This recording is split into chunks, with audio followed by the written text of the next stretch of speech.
Queremos introducirnos ahora en la próxima sección, es la lección número 9, que está dividida en 3 partes. Consideraremos hoy, con la ayuda del Señor, la primera parte, patriarcado y teocracia.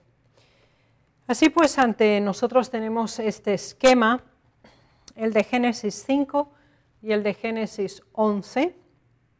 Encontramos una serie de nombres de Adán hasta Sem, Can y Jafet en la primera columna en relación a Génesis capítulo 5, mientras en Génesis 11 tenemos entonces el seguimiento de los descendientes únicamente de Sem, hemos seleccionado, hasta llegar a Abraham, y se cita también a sus hermanos Nacor y Harán. Estos dos elementos o estas dos columnas que tenemos aquí están distanciadas por el evento típico divisorio de 2 grandes momentos en la historia de este mundo, que sería el diluvio. Así que Génesis 5 y Génesis 11 presenta un principio y un después en este primer libro de la Biblia, en el Génesis, en relación a los patriarcas. Vamos a intentar analizarlo en una forma regular y sistemática. Vamos a considerar primero Génesis 5, los personajes bíblicos descritos en la genealogía del capítulo 5. Consejos sobre régimen alimenticio, en la página 141 nos dice: los patriarcas desde Adán hasta Noé, con pocas excepciones, vivieron casi 1000 años. Desde entonces el promedio de la vida ha estado decreciendo. Así pues, aquí esta declaración del espíritu de profecía nos permite constatar esa primera división y también los llama patriarcas desde Adán hasta Noé. Y queremos considerar primero esa primera fase de la historia, leyendo también Spiritual Gifts, dones espirituales, tomo 3, página 60 en inglés. Dice: Set era de estatura más noble que Caín o Abel, y se parecía más a Adán que cualquiera de sus otros hijos. Los descendientes de Set se habían separado de los impíos descendientes de Caín. Albergaban el conocimiento de la voluntad de Dios, al paso que la impía raza de Caín no tenía respeto por Dios ni por sus sagrados mandamientos. Aquí encontramos un tema interesante que nos ayuda a comprender la distribución de la humanidad en 2 grandes grupos antes del diluvio, porque después la distribución después del diluvio sería diferente, y queremos analizar estos elementos. Así que vamos a ir a Génesis 5. En Génesis 5 encontramos la descripción de los descendientes de Adán, partiendo únicamente de Set. Sin embargo, sabemos que en el capítulo 4 tenemos los descendientes de Caín, así que vamos a relacionar Génesis 5 con Génesis 4 y reconstruir esta genealogía en 2 grandes líneas. Sabemos que tenemos originalmente a Caín y Abel, y ahora la línea de Caín y la línea de Abel se separan genealógicamente, y la Biblia mantiene 2 informes separadamente. Así que vamos primero a Génesis 4, que es donde tenemos los descendientes de Caín, y nos dice así, en el 4:17 en adelante: y conoció Caín a su mujer, la cual concibió y dio a luz a Enoc. Así que aquí encontramos a Enoc, de la línea de Caín, y Enoc le nació Irad,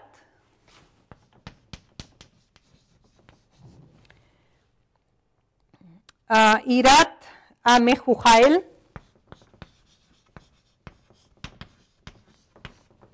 Mehujael Metusael,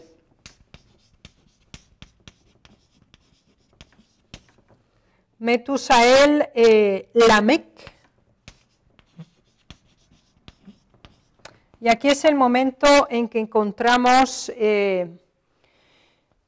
la poligamia y también la existencia de la formación de armas. Y son 2 esposas que toma Lamec y tiene varios hijos. Tiene a Jabal y a Jubal. Así que tenemos por una parte a Jabal y por otra tenemos a Jubal. Y Zila también dio luz a Tubal-Caín, artífice de toda arma. Así que tenemos aquí 3 hijos de Lamec. Y aquí termina esa serie. Y entonces nos vamos ahora a la serie que continúa desde aquí, desde Abel que pasó a Set. Y nos damos cuenta de algo muy interesante cuando vamos a mantener la línea. Entonces nos vamos al 5 y Set nos dice que él engendró a Enos. Y Enos engendró a Cainán. Y Cainán engendró a Mahalaleel.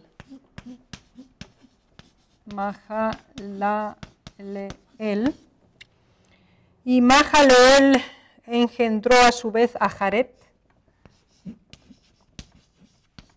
Jared a su vez a Enoc. Enoc a Matusalén. Matusalén a Lamec, y aquí llegamos justo a ese paralelismo. Y Lamec engendró a Noé, y con Noé encontramos de nuevo 3 hijos, Sem, Cam y Jafet. Es muy interesante este paralelismo porque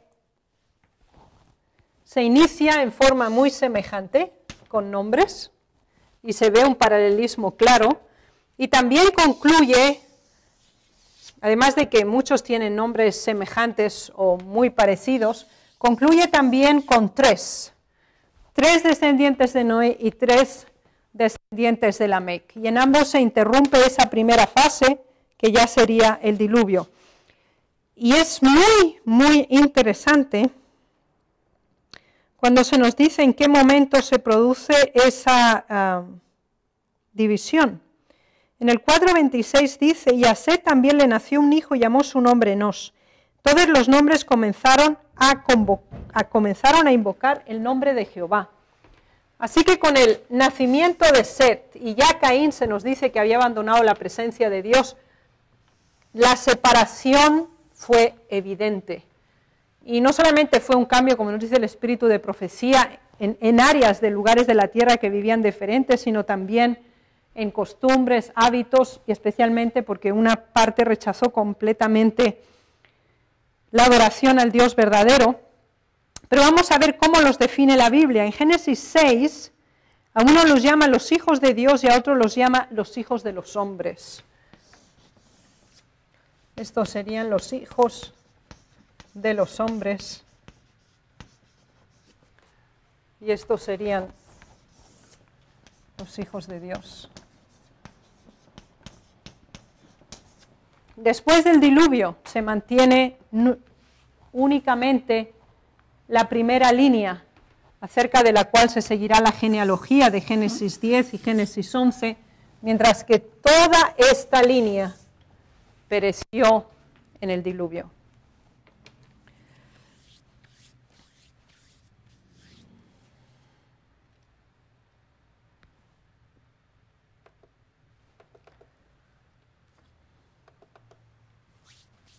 Deseamos considerar Enoc por el acontecimiento especial de su vida.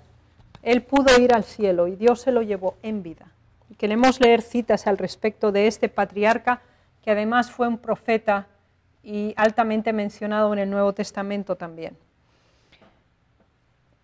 En el manuscrito número 43, de fecha 1900, se nos dice respecto a Enoc: Enoc fue el primer profeta entre los hombres.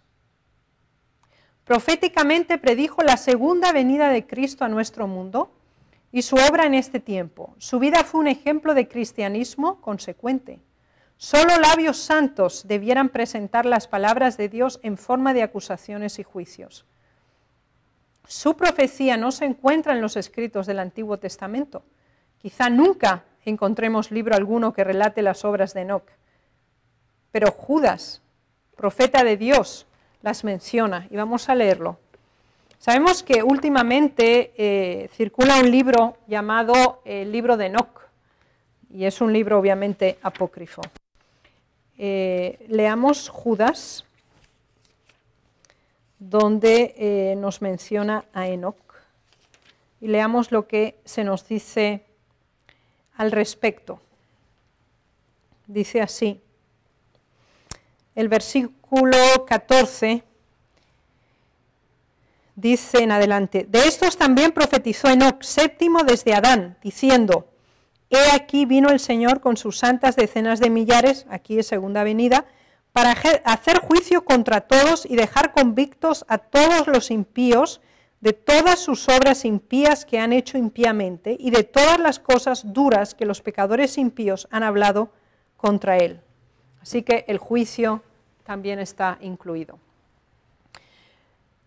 En la carta 169 del año 1903 se nos dice respecto a Enoc: comprendamos la debilidad de la humanidad y dónde fracasa el hombre en su autosuficiencia.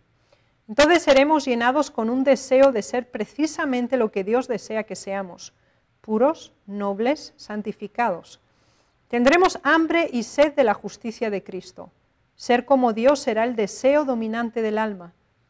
Ese es el deseo que llenaba el corazón de Enoc. Y leemos que éste caminó con Dios. Estudiaba el carácter de Dios con un propósito. No hacía resaltar su propia conducta, ni exaltaba su propia voluntad, como si hubiera pensado que estaba plenamente calificado para manejar las cosas.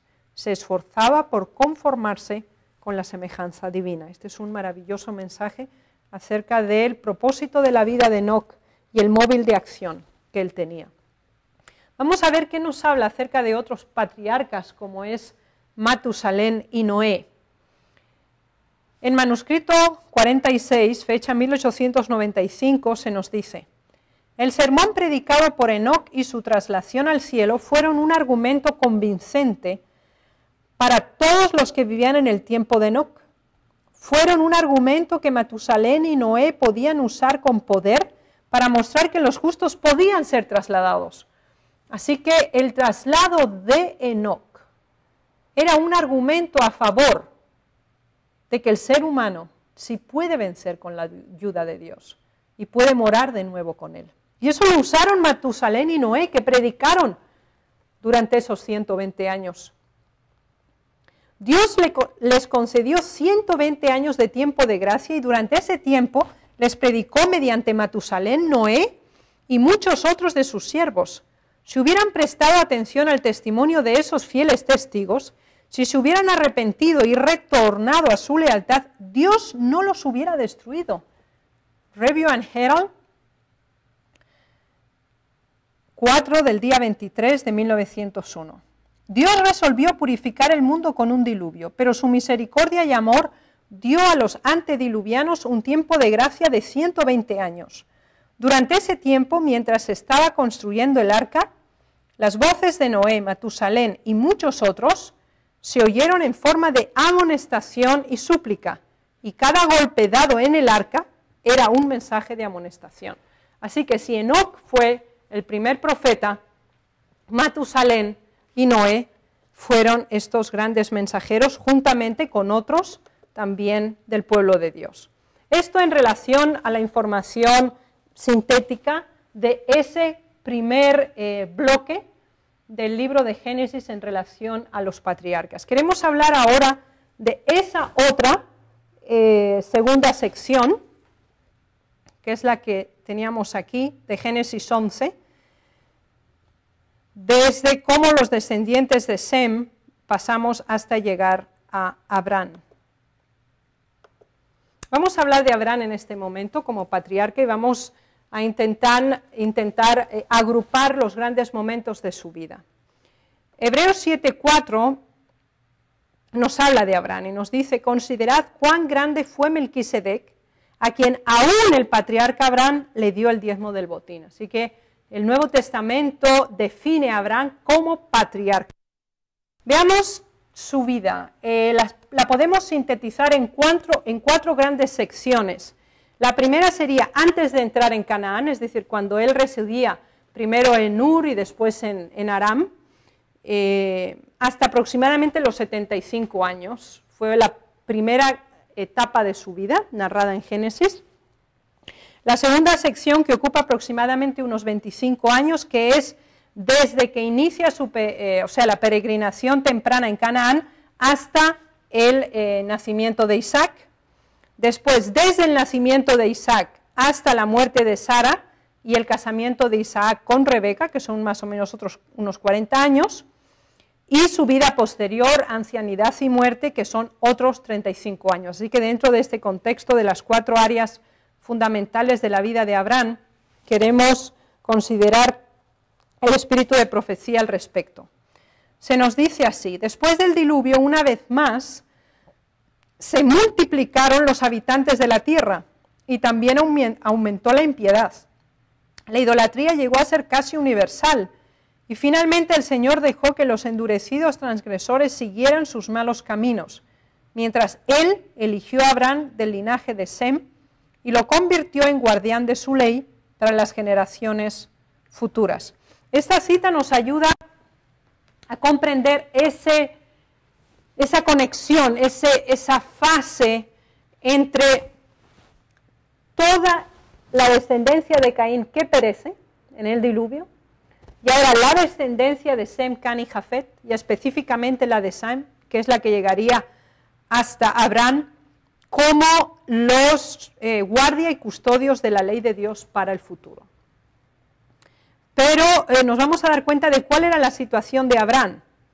En Youth Instructor, en 1897, se nos dice: en esa época la idolatría se estaba introduciendo rápidamente y estaba entrando en conflicto con el culto del verdadero Dios.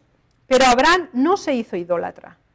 Aunque su mismo padre vacilaba entre el culto verdadero y el falso, y aunque se mezclaban con su conocimiento de la verdad falsas teorías y prácticas idolátricas, Abraham se mantuvo a salvo de esa aberración.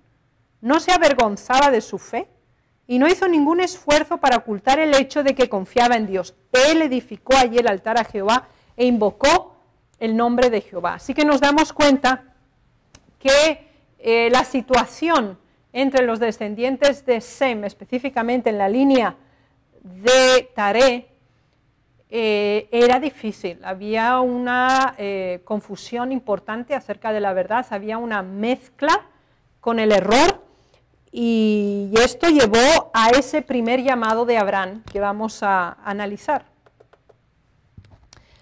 Vamos a pasar, antes de analizar ese primer llamado, a los eventos de la vida de Abraham que nosotros conocemos antes de entrar en Canaán, a esa primera fase. Génesis 11:27 nos dice que el padre de Abraham era Taré y que él tuvo otros 2 hijos, además de Abraham, que eran Nacor y Harán, que después este último fallecería y quedaría Lot bajo la custodia de Abraham. Sabemos por Josué 24:2 que se practicaba la idolatría entre la familia de Abraham. Vamos a leerlo en Josué 24:2. Josué 24, versículo 2. Este es el discurso de despedida de Josué y él menciona: y dijo Josué a todo el pueblo: así dice Jehová, Dios de Israel, Vuestros padres habitaron antiguamente al otro lado del río, esto es Taré, padre de Abraham y de Nacor, y servían a dioses extraños. Y por eso después nos dice que yo tomé a vuestro padre Abraham y lo saqué de allí. El registro del Génesis no dice nada acerca de la aparición de Dios a Abraham antes de su salida de Ur, pero sí lo hace claramente Hechos 7, 2 al 4, y vamos a leerlo, acerca de ese primer llamado. Hechos 7,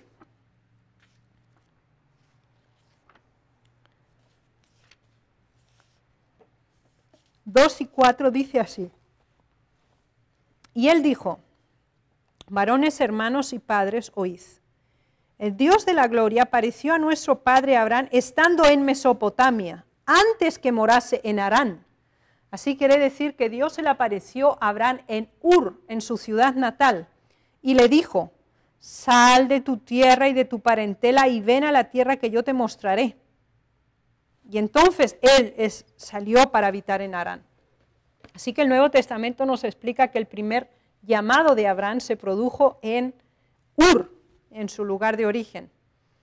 Y después encontraremos en Génesis 12, 1 al 3, el segundo llamado, que ya estaba él en Harán. Sin embargo, con el tiempo a Abraham se le repitió la orden y entonces ya él salió, que es Génesis 12 del 1 al 5, juntamente ya con Lot, porque parte de su familia se quedó en Harán. Vamos ahora a hablar de esa segunda fase, que es esa peregrinación temprana en Canaán hasta el nacimiento de Isaac. Durante los 25 años que transcurrieron entre la tierra de Canaán y el nacimiento de Isaac, la familia patriarcal se mudó de un lugar a otro. O sea, el primer lugar fue Siquem, donde se asentaron. Vamos a leer la cita para seguir la ruta. Génesis 12, 6. Ahí de hecho tenemos, ese capítulo es básicamente una ruta de viaje. Génesis capítulo 12.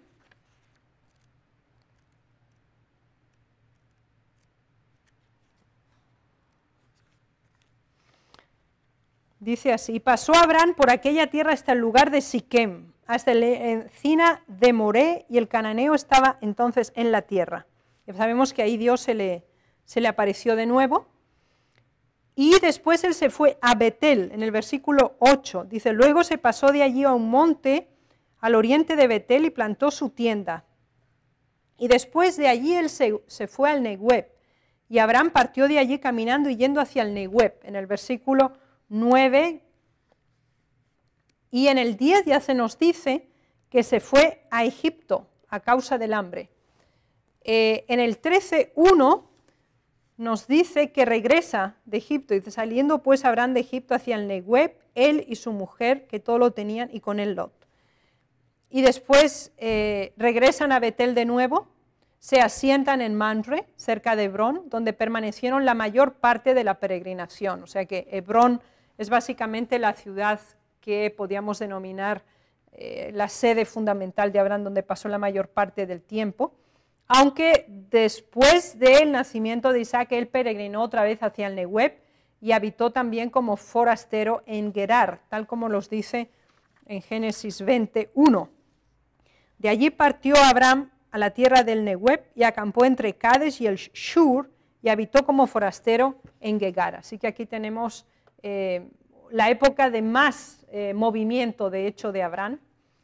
Y vamos a leer varios comentarios del espíritu de profecía que nos van a ayudar a comprender esto más. Deseamos leer en Review and Herald del mes de marzo, el día 1 de 1900, dice, perdón, vamos a leer otra cita antes de esto, en la carta 16 de 1892, dice así, si bajo el pacto abránico no hubiera sido posible que los seres humanos guardaran los mandamientos de Dios, todos estaríamos perdidos. El pacto abránico es el pacto de la gracia. Por gracia sois salvos, se cita Juan 1, 11 y 12. Hijos desobedientes, no, obedientes a todos los mandamientos divinos. Si no fuese posible que fuéramos observadores de los mandamientos, entonces, ¿por qué hace Dios de la obediencia a sus mandamientos la prueba de que lo amamos? Así que el pacto abránico es uno de los elementos céntricos en el libro de Génesis y que es confirmado vez tras vez a cada uno de los patriarcas. Y es muy hermoso como el espíritu de profecía lo define como el pacto de la gracia. Queremos considerar ahora esa tercera fase de la vida de Abraham, desde el nacimiento de Isaac hasta la muerte de Sara y el casamiento de Isaac con Rebeca. Así que no mucho después de que ellos se mudaron a Gerar es cuando nació Isaac, eso lo encontramos en Génesis 21. En ese mismo capítulo es cuando se procede a la expulsión definitiva de Agar y Ismael del hogar. Y entonces Abraham permanece en Gerar y en Berseba hasta que Isaac llega a su juventud. Ahora en el capítulo 22 tenemos la prueba suprema de Abraham y al respecto queremos leer una cita de Review and Herald de 1900 que dice: Dios tenía el propósito de que la ofrenda de Isaac prefigurara el sacrificio de su hijo. Isaac fue un símbolo del Hijo de Dios, que fue ofrecido como sacrificio por los pecados del mundo. Dios deseaba impresionar en Abraham el evangelio de salvación para los hombres, y a fin de convertir la verdad en una realidad y probar su fe, requirió de Abraham que matara a su querido Isaac. Toda la agonía que sufrió Abraham durante esa oscura y terrible prueba tenía el propósito de impresionar profundamente en su entendimiento el plan de redención para el hombre caído. Así que en el libro de Génesis encontramos el pacto de la gracia en forma de pacto abrahámico y encontramos el símbolo de Isaac en el Hijo de Dios, porque prefiguraba su sacrificio. Así que encontramos el pacto de la gracia y encontramos el plan de salvación claramente extendido, el evangelio de la salvación a los hombres, en el libro de Génesis, en la vida específica de Abraham, y después lo comprobaremos también en otros.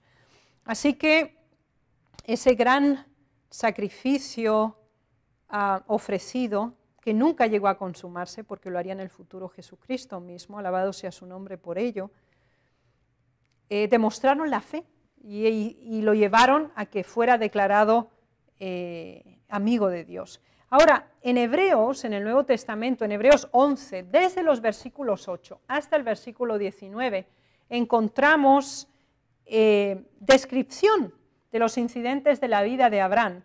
Y es impresionante ver que el autor de Hebreos dedica casi un tercio de su comentario dedicado a los antiguos hombres de Dios, a Abraham precisamente. Y veamos cómo él distribuye estos elementos de su vida que son muy paralelos con la distribución que estamos presentando ahora. Hebreos 11, del 8 al 19, dice así: Por la fe Abraham, siendo llamado, obedeció para salir al lugar que había de recibir como herencia y salió sin saber a dónde iba. Ahí tenemos esa primera fase, ¿no? Desde que él es llamado, desde que él sale y de Ur se va a Harán y de Harán después ya entra en Canaán. Por la fe habitó como extranjero en la tierra prometida, como en tierra ajena, morando en tiendas con Isaac y Jacob, coherederos de la misma promesa. Sabemos que Jacob conoció a Abraham, porque esperaba la ciudad que tiene fundamentos, cuyo arquitecto y constructor es Dios. Por la fe también la misma Sara, siendo estéril, recibió fuerza para concebir y dio a luz aún fuera del tiempo de la edad, porque creyó que era fiel quien lo había prometido. Así que encontramos ese primer momento del llamado, después la estadía en Canaán hasta el nacimiento de Isaac, y seguimos. Por lo cual también de uno, y ese ya casi muerto, salieron como las estrellas del cielo en multitud y como la arena incomparable que está en la orilla del mar. Y ahí está, obviamente, toda la descendencia posterior de Abraham. De hecho, hacia el final de este periodo de peregrinación que Abraham tuvo, él regresa a Hebrón, y ahí es donde Sara muere, en Génesis 23. Allí adquiere también un lugar de sepultura, la cueva de Macpela. posteriormente organiza el viaje de Eliezer ahora a Mesopotamia de nuevo, a Harán, para visitar a sus parientes y encontrar una esposa para Isaac. Eliezer regresa y con la ayuda de Dios ya viene con Rebeca. Y unos 20 años más tarde de este matrimonio le nacen los primeros hijos, que serían los nietos de acuerdo a la promesa de Abraham.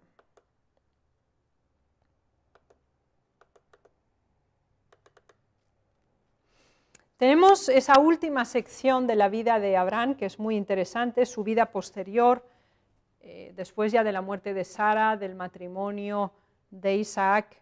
Dice que durante aproximadamente unos 35 años después de su casamiento, Isaac compartió el hogar paterno con Abraham. Así que sabemos que Isaac convivió con su padre en conjunto con sus descendientes, con Esaú y con Jacob.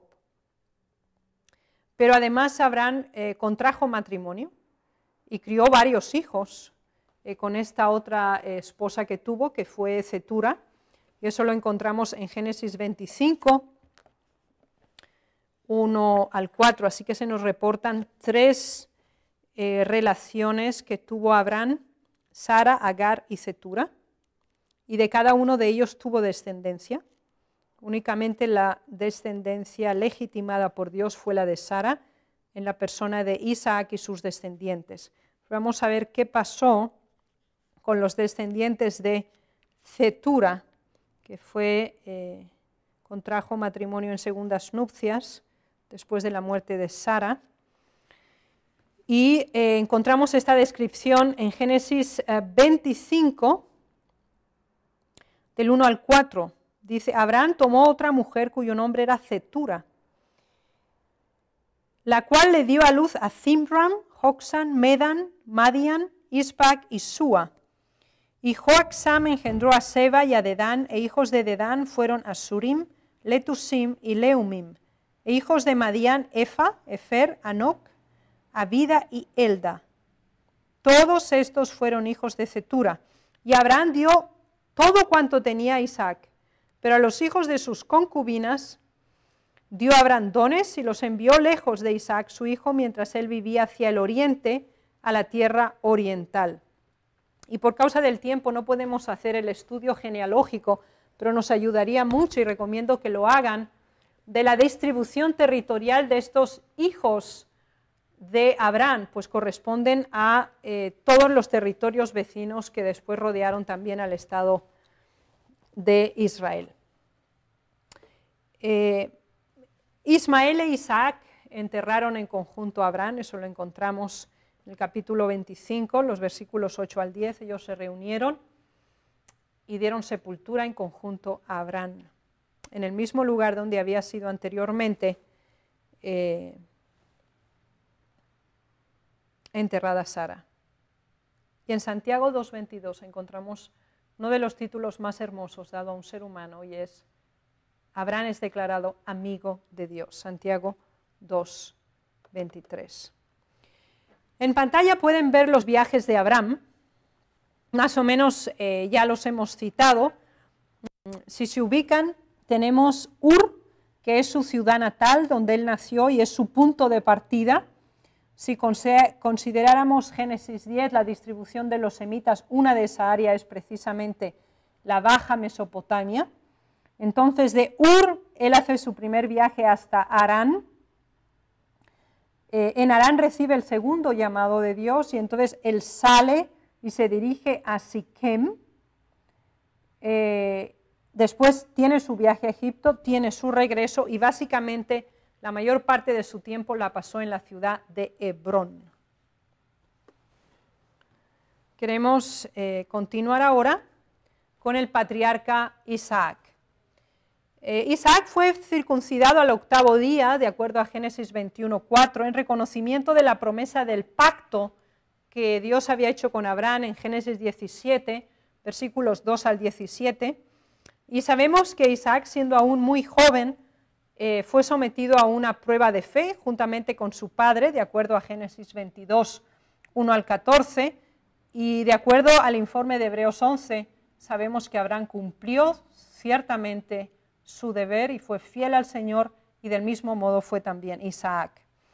Así que después de 3 años que su madre había fallecido, y cuando Isaac contaba con 40 años de edad aproximadamente, Abraham hizo arreglos para preparar los descendientes de Isaac, y es cuando sabemos que se busca a Rebeca, y posteriormente ella accede al viaje, y fue un matrimonio bendecido por el Señor, del cual tuvieron 2 hijos, y se presentaron problemas en ese matrimonio, especialmente por la parcialidad de los padres. Sabemos que Rebeca tenía su preferido, que era que era Jacob, e Isaac tenía su preferido, que era Esaú, y esta división en el hogar produjo también tensiones y enemistades internas que no fueron lo mejor realmente. Isaac no fue uno de los patriarcas que más peregrinó, él fue más de carácter tranquilo y también más sedentario. Sin embargo, sí tenemos varios movimientos de Isaac, especialmente en ocasión de la sequía. En Génesis 26 se nos dice que él mudó su campamento a unos 80 kilómetros hacia el norte, hacia Gerar, en la fértil llanura al sur de Gaza. Y sabemos que Dios se le apareció allí y renovó el pacto que había hecho con Abraham. Y mientras estuvo en Gerar, él se indispuso con Abimelech, que era un jefe filisteo que moraba en esa área, y cometió un error que ya había cometido su padre, engañar respecto a la relación con su esposa, en este caso Rebeca. Pero después de este evento, él siempre fue un próspero jefe de una gran familia, contaba con numerosos rebaños de ovejas, de ganado, de acuerdo a los informes que nos da Génesis 26. Y considerando la limitación de agua del área, él cavó diversos pozos, tuvo varios problemas al respecto, pero finalmente obtuvo la victoria y agua estuvo a su disposición. Y en esa ocasión, de nuevo, el Señor renueva ese pacto ya hecho con Abraham. Recordemos que siempre hay la declaración de pacto y una renovación, es una reconfirmación. Igual que se hizo con Abraham, el Señor también lo hace con su hijo Isaac, que aunque de carácter mucho más tranquilo y contemplativo, sí siguió la dinámica de fidelidad y de obediencia a Dios que su padre ya había tenido.